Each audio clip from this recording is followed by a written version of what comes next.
Hello, everyone, and welcome to Impact and Influence. Today, we're going to talk about how to increase engagement and business momentum in uncertain times.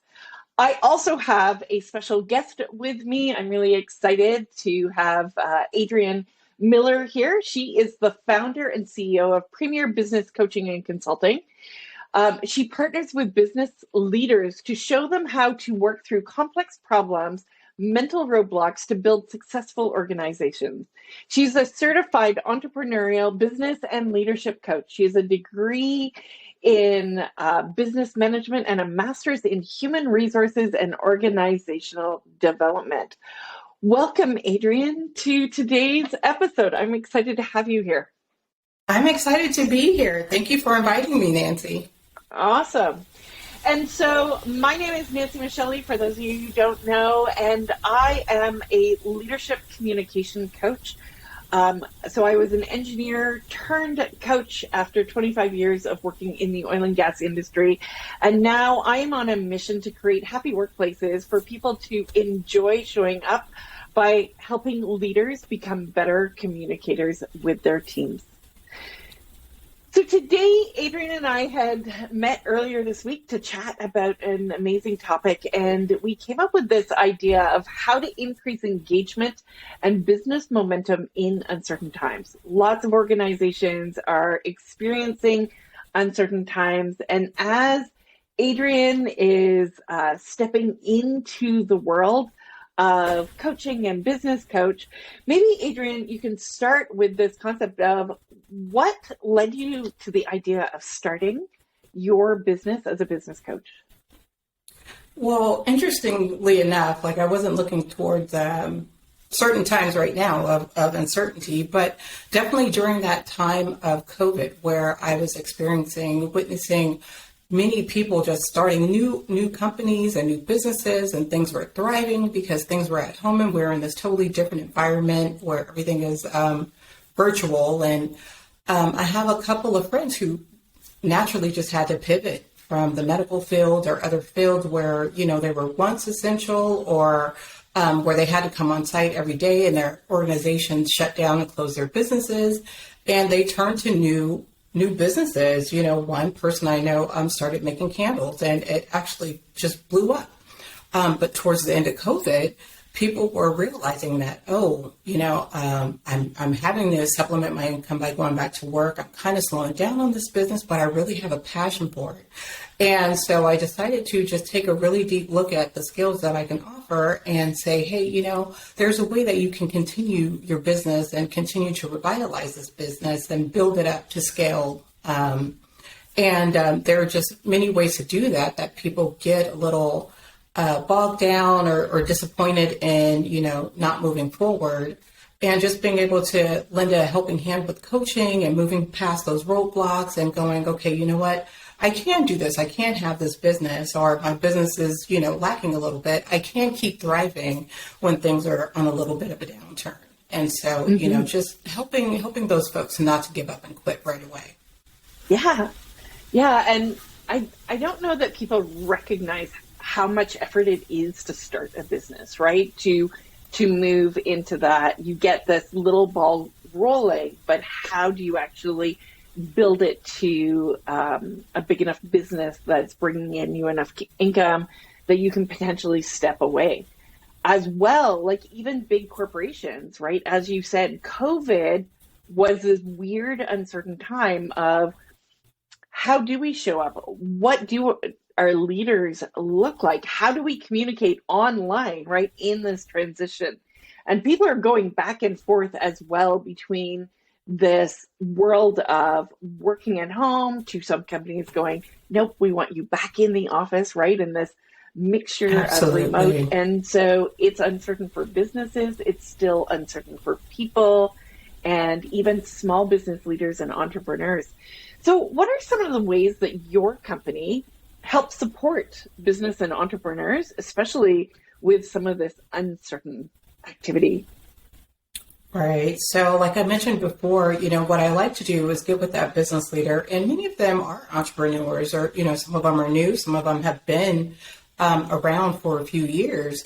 And what I'm really noticing is that, that creeping in of doubt and things like that. So I take them under the coaching umbrella and just look at mindset, look at things to revitalize the company, different ideas as far as examining the product and the service, right?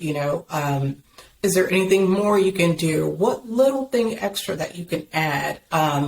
One of the companies I frequent is a small company, and they're in a food industry, and literally just adding a bib, and that they do seafood. She added a bib and added a little, a fork and a little, crab cracker.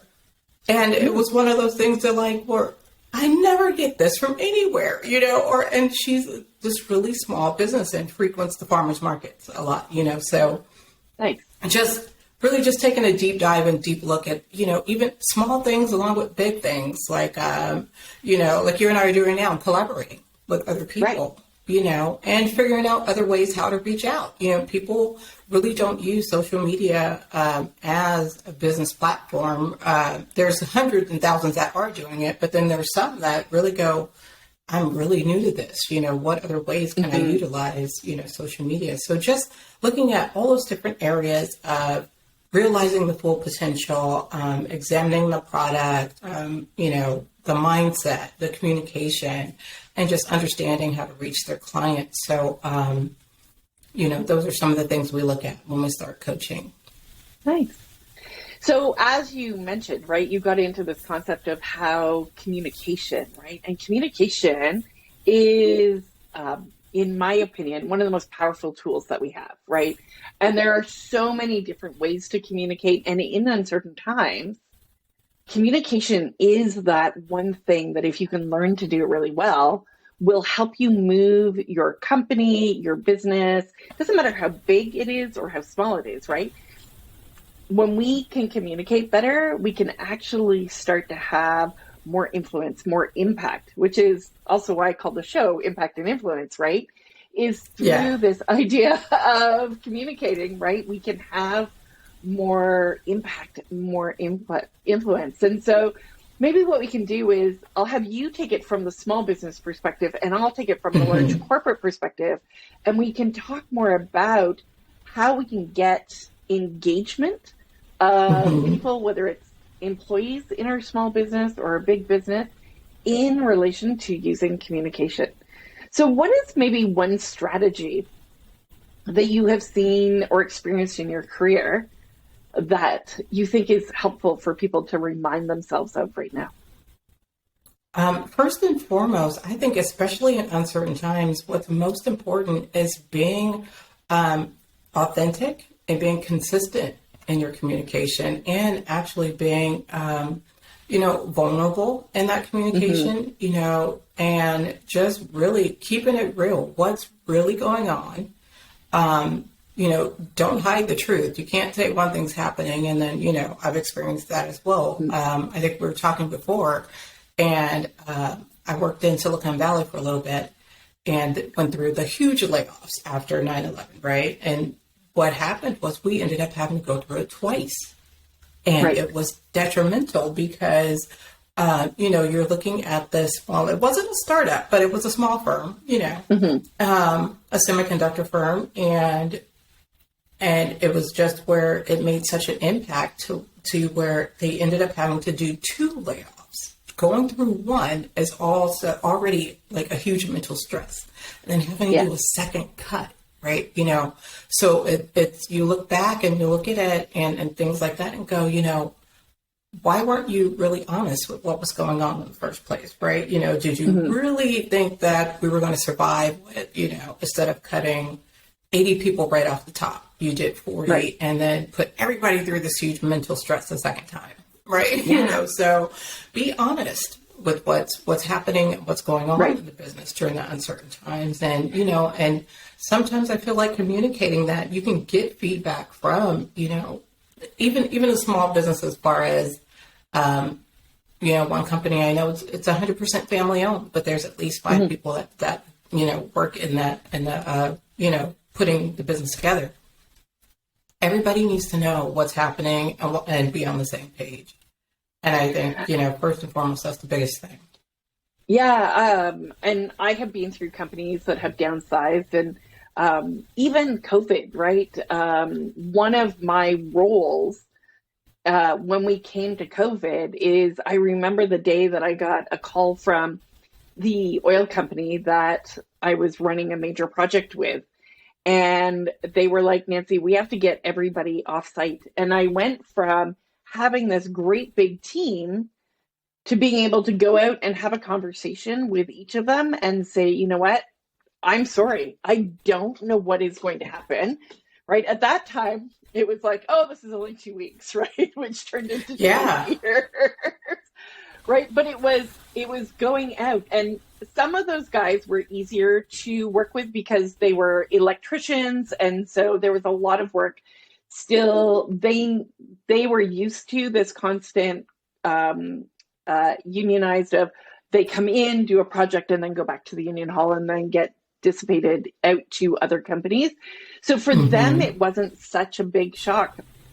But for my engineering team, my design team, right, of people who had done phenomenal work, for me, there were a couple things going on. One is I didn't know what was going on, right? None of us knew what was going on back at that point. And so having that honest conversation with them and saying, we're doing the layoffs, we hoping they're temporary, but we really don't know what the future is going to hold. And then also recognizing that I didn't get to celebrate with my team the success that they had done on this massive project, which for me is so important to recognize people when they did well. But it is that, right? When you're going through uncertain times, you as a leader don't know all the answers. But I think sometimes leaders think they need to show up as being perfect, right? Showing this image that we got it all figured out, we've got a plan. And so therefore they don't communicate as well as they could. Mm-hmm. Yeah, that's a great point too. I was, where you were talking about that, I was thinking that as well. It's people worry about saying that I don't know, and I'm not sure what's going to happen, but you have all these faces staring back at you as a leader and think that, gosh, like I'm supposed to know, what are they going to think if I don't know the answer? But, there's some a little bit of, what's the word for it? Not calm, but just knowing that yourself that, okay, you know what, putting that out there and being vulnerable that you don't know, that's got to at least bring a little bit of peace to that leaders. Like, I've shared everything that I could possibly share. They know that I'm not holding anything back. And, but that can be, I can see how that can definitely be something a leader would struggle with, right? That I don't know. Saying that I don't know. I think the other thing that leaders miss regularly, and I've seen this in big corporations, right? Who are going through downsizing, who get this, oh my gosh, our financials are going down, right? Our board of directors is saying, no, you need to show up and do things differently. One of the biggest mistakes or opportunities, I guess, that leaders have that I don't know that they necessarily always consider is that they have a team of really talented people who've been working for them.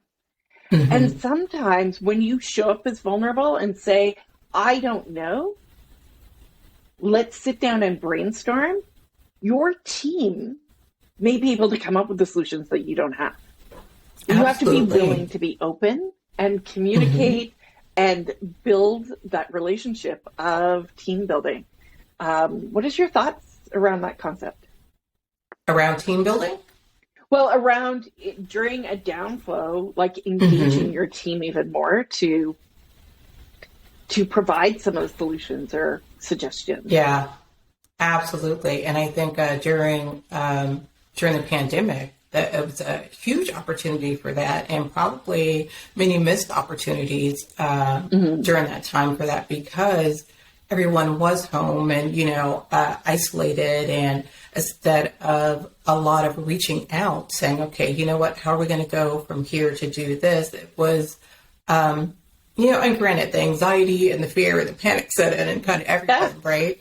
And your whole daily routine change, right? I'm not going to see these people face to face, but embracing, even just after a couple months, and there were still people not embracing the fact that, okay, I can communicate with this person over the phone or even WebEx, or we use WebEx, Zoom, all that great stuff. Any of these kind of communications where you could see that person face to face, and you still get a personal connection and take advantage of, like you said, brainstorming and reaching out and going, okay, you know what? Prior to COVID, we were in the office, we were having these meetings, we were throwing things up on the whiteboard. Is there any new software we can use? Is there, how often do you think we should meet? Instead of going an entire 2 months, because some people just needed that connection even weekly if they were sitting home alone, it was important.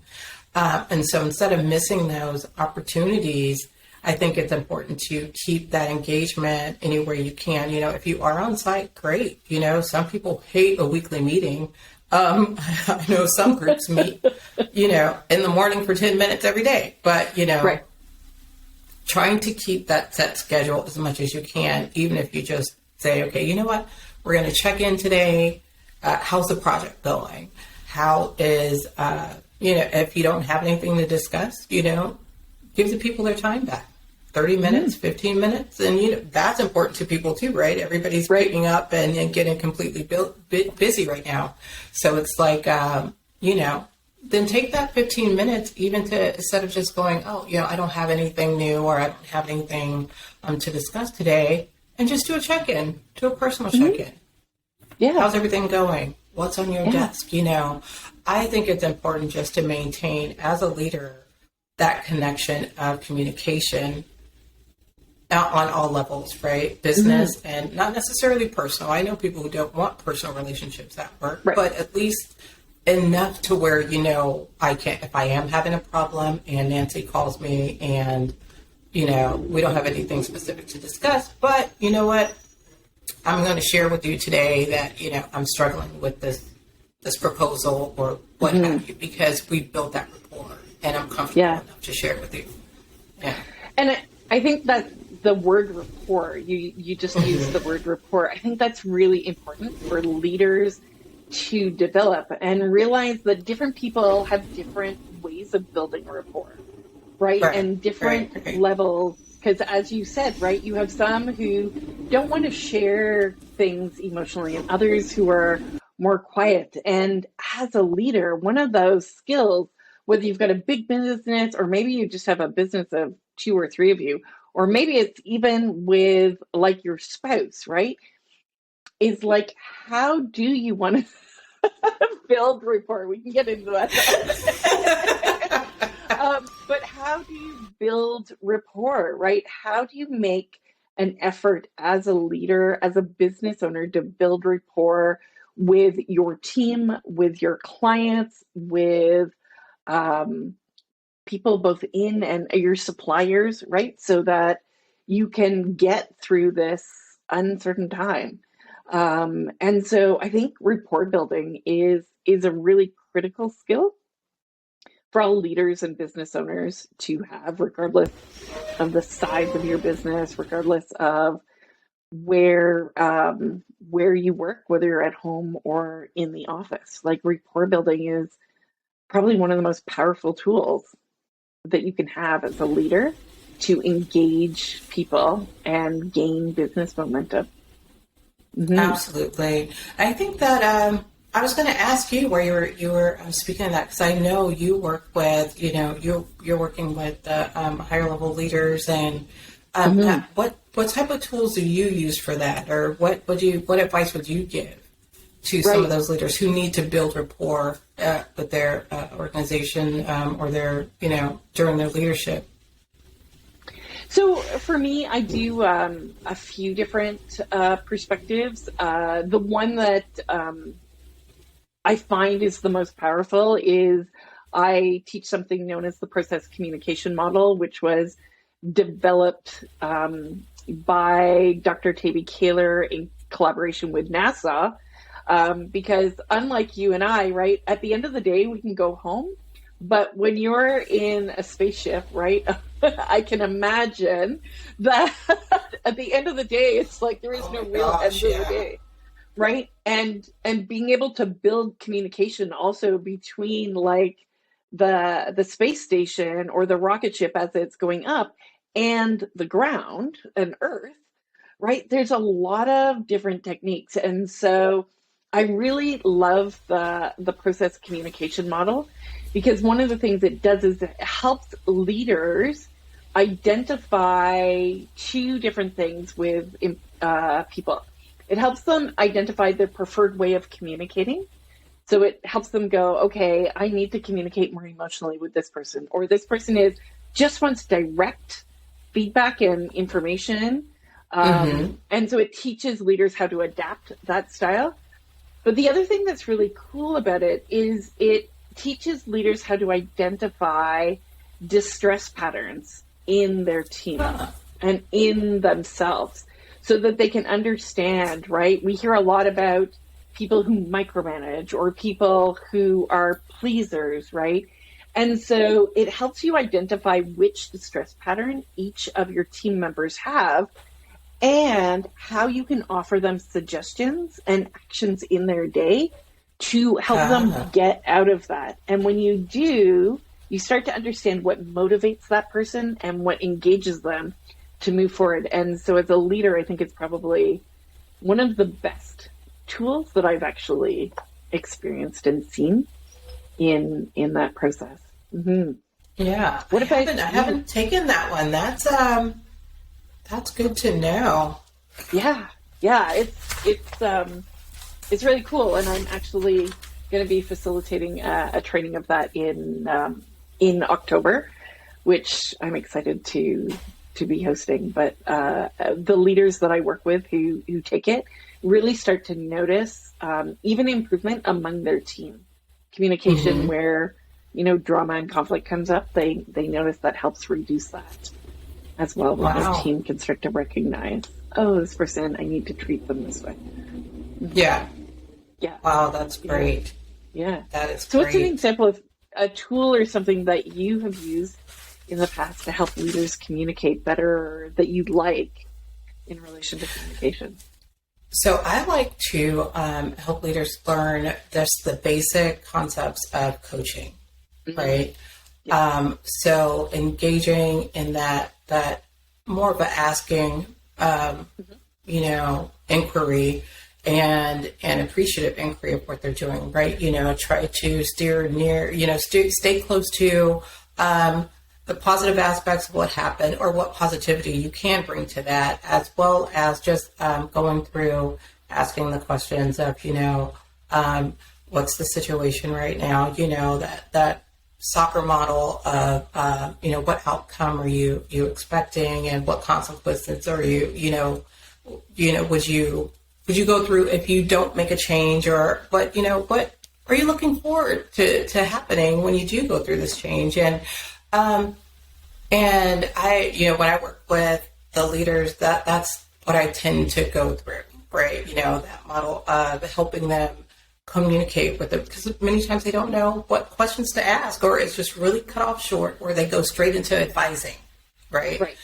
Yeah. You should do, you should do, you should do. And helping them learn just basic models of communication with coaching tends to help just go through that conversation, and then you can really get to what that person is needing at that time, right? Mm-hmm.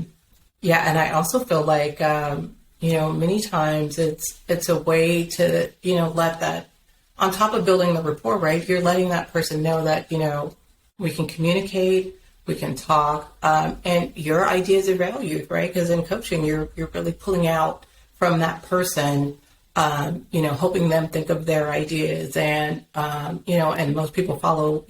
Once you come up with your own idea, you're most likely to follow that idea and go through with it, right? And showing support for that, And of course, there's different times you can do that, right? If somebody absolutely doesn't know what's happening and you're that business leader, then yeah, you're going to step in and take charge a little bit. But giving that person the opportunity, to go through what's happening, what steps they want to take to get there, and offering them a chance to even find their own solution, right? I think is key. It's important. Yeah, I think that's one of the areas that leaders don't get trained in enough, is just asking good coaching questions, right? There's lots of good books out there on it, but it's really, for me, I found when I was in leadership roles, it wasn't until I learned to practice that with like a coach, right? With somebody, we can go pick up all the books we want, but you become better at it when you take like a program that teaches you the language and you actually practice it back and forth, right? In those conversations, in those experiences. One of the other things that I like to do from a difficult conversation or helping empower is recognizing that you and the other person are both on the same side, and that it's not about the people, it's about the problem,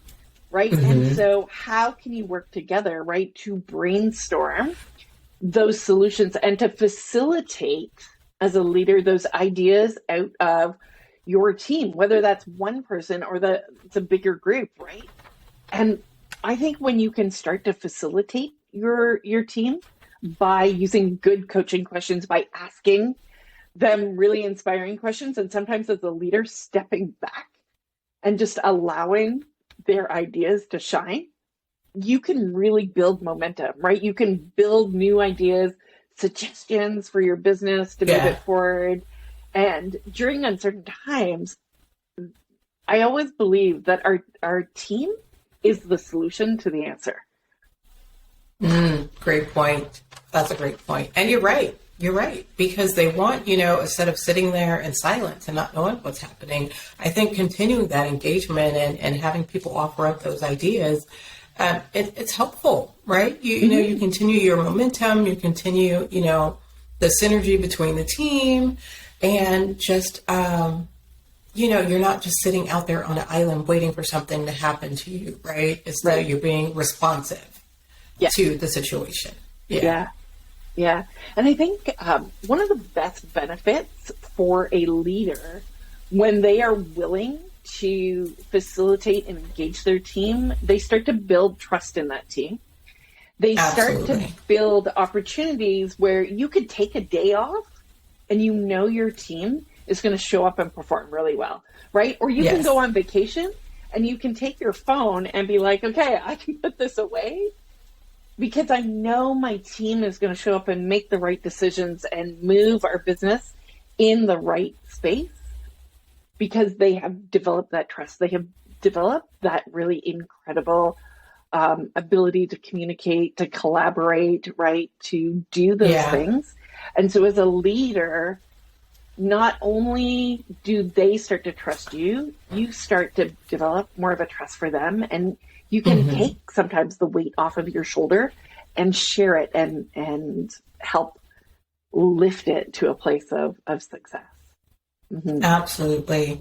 Yeah, it reminds me, anytime someone asked about, who would you model your, leadership behavior after? Or, you always have that question of who is your greatest supervisor or your greatest manager and all that stuff. And, and I always think back to one person, and it was just amazing how she can do just what you're talking about. If the team was like floundering or if somebody needed help, like no one ever hesitated to offer extra help, stay longer, do anything. And it just, and when I think back on some of the, it wasn't even anything miraculous. She was just the same person with everybody. She was so genuine and made a special connection with everyone.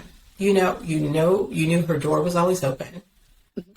You could ask her anything. And she made sure to, make that connection with you. Like, well, Nancy, where do you see yourself in the future? What do you really want to do? Yeah. And it was just that genuine connection that she made that made it very pleasant to work there. And there was a team, there was great teamwork environment, and everybody was willing to, lend a helping hand when, when things were excessively busy or someone was out sick or, you name it. And we just never had, a major issue.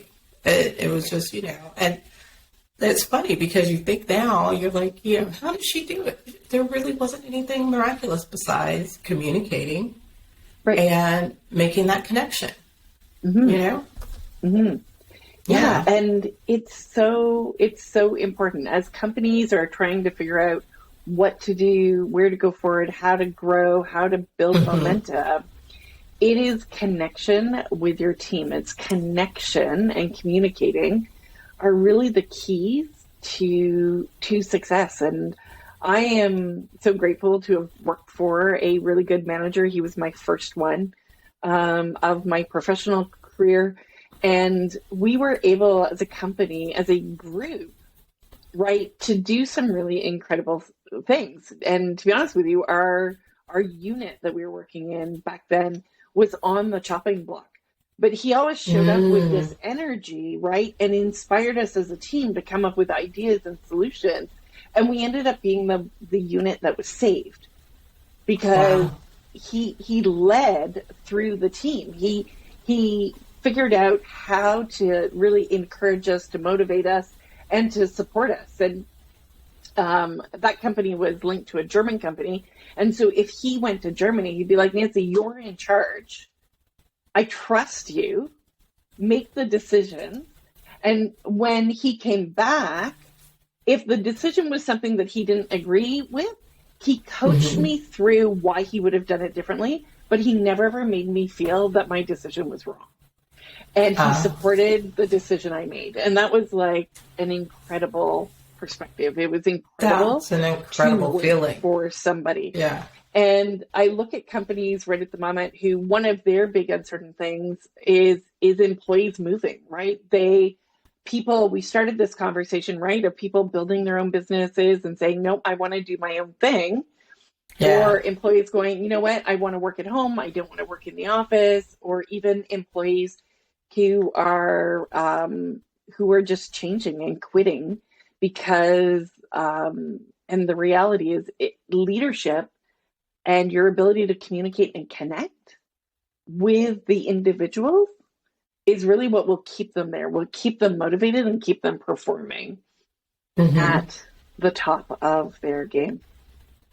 Absolutely. I think it builds it'll build that loyalty, right? Exactly. I mean, I see a lot of people leaving because they're in toxic environments, right? I mean, why would you want to show up to that when you can find another job and work from home or, you know, start your own business or, that kind of thing. But, which is also led by poor leadership, right? When you walk into a toxic environment, there's some things that aren't being taken care of and handled and people not being held accountable and, is a huge problem a lot of people face too. But, absolutely. I think, when people are looking for that, opportunity outside, I mean, let's be honest, I'm in California, many times it's money, right? for this side, there's a huge, we're in the Bay Area, so it's, there's lots of competition, right? And many people, they move around a lot, so there's lots of competition there. And so being able to, which is all the more reason why, right. To be able to engage and connect with your, with your staff and with your organizations and all these people that you have to be able to, kind of find that, loyalty connection of, this is a great place to work. I want to be here. And then, necessarily just jumping for money isn't a big deal. People feel valued and people feel important in their role and what they're doing. Yeah. Yeah, because money holds us for a short period of time, right? It's like, that's the carrot. But then after you've had a couple paychecks, it's like, okay, that's not my norm, right? What holds the person to stay, right? And it's really that leadership, that communication, that desire to want to work for that person. And so for me, that's my mission, right? Is really helping leaders create a space that people want to work for you. People want to show up every day excited. You pay them well, right? You pay them an appropriate competitive salary, but you can do that because they will help your company create momentum, build success when you do keep those really incredible people. And you also mentioned the difficult people and dealing with those. And I think that you and I could probably do a whole another 45-minute conversation on, and maybe we will do. Maybe, yes. But yeah, that's another really great topic. But Adrian, I want to take a few moments and just thank you for your time today. This has been awesome to chat with you. You being in California on the other side of the US, and I'm up here in Canada near Detroit, on the Canadian side of the border. It's really great to be able to connect with you, to understand more about your business, what you do. Can you take a moment and just let everybody know where they can find you and how they can connect with you if they're looking for business coaching? Mm-hmm. Absolutely. So I can be found on Instagram and Facebook under Premier Coaching with Adrian. And the website is premierbusinesscoaching.org. You can find me there and connect that way. There's a, contact us link there, and you can see that. And I'm Wonderful. Available. I'd love to chat with you. And thank you so much for inviting me on, Nancy. And It just reminded me when you were saying that, one thing we were talking about communication is you being all the way in Canada and I'm here in California, and, we're still able to make this connection. And just one reminder to be intentional.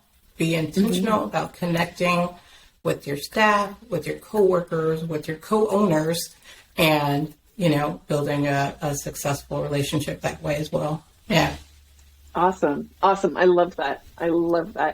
And it is, right? Reach out to people, network with people in your industry, in other industries to learn how things are done. I will post Adrian's information all in the show notes below, so you'll have links to her site if you want to continue on. If you are interested in learning also more about the process communication model, there are also links posted below. I run the program regularly. I keep it to 14 people, so it is a small training program that helps you develop the skills that you need as a leader. But thank you very, very much, Adrian. I am so appreciative to have you. I would love to be able to do another one on kind of conflict and dealing with difficult people in the workplace. And thank you very much. And thank you, everybody, for watching. Please click subscribe below, as I will be posting more and more videos of amazing coaches who are doing things, amazing leaders who want coaching live on here to share with you all good ideas and insights so that you can have greater impact and influence in your business and organization. Cheers, thank you, and have a great day.